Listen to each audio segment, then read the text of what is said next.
My name is Anna Guenther, and I'm the Chief Bubble Blower and co-founder of PledgeMe. Those are my official titles at the moment. I'm running with it. But we started PledgeMe, as you said, 2 years ago, and this is my baby, or our baby. It's a crowdfunding platform. At any one time, we have between 50 and 60 projects live, from anything from crowdfunding to create a bionic hand through to crowdfunding a community garden.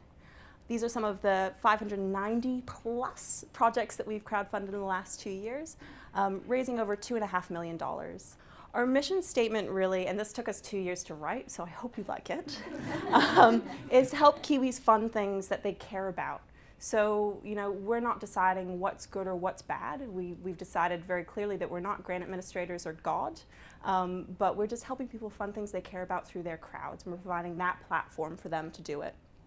Crowdfunding, if you don't know what it is, it's the idea that you can go out to your crowd to fund things.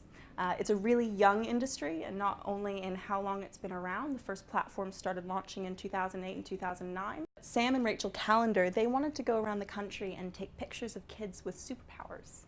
So they wanted to change the conversation around what disabilities are and how you have those conversations with doctors and other people when your kid has a genetic condition. And personally, they had a really hard journey in that their daughter Evie had passed away from a genetic condition a few years earlier, but they managed to sort of inspire their crowd to raise, they wanted to raise $70K. In the end, they raised $85,000. We started growing. And that's the point when we decided that we actually should think about getting some of our crowd into the mix. We set up our first advisory board. And we did that by finding people in different areas that we knew we needed a little help in. So we found a tech advisor, we found a community advisor, we found someone from the social enterprise space, and we also found someone with some branding experience. And we started having discussions with them, both offline, so we had monthly meetings where we created reports and things, but also online. We started using Lumio, which is a participatory decision-making tool. And we started getting our board to vote on things and tell us what they thought. Advisory board still, but we started having conversations around sort of various growth opportunities and just figuring out our strategy a little bit better.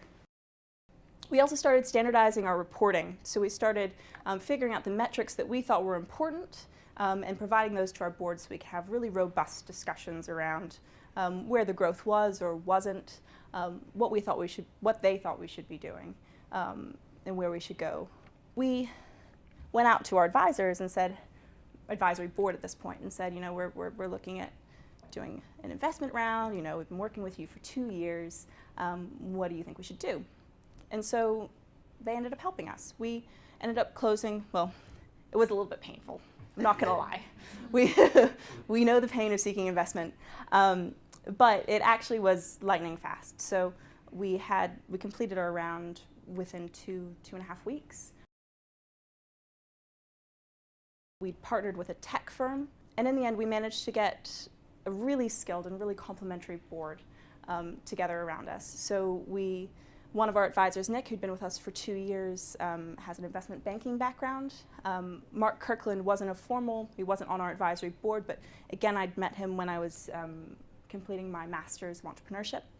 And then Aniki Goodall was one of those guys that was just sort of circling around for a while. We'd have wines and coffees whenever he was in town, and he was really excited as well. And his background is actually, he was a former CEO of Naitahu. I think for us, it's just making sure that we do this well, because we don't want to create something that is going to help these companies get funded, but then later down the line, it's going to affect them raising future funding. I definitely need to communicate with them more.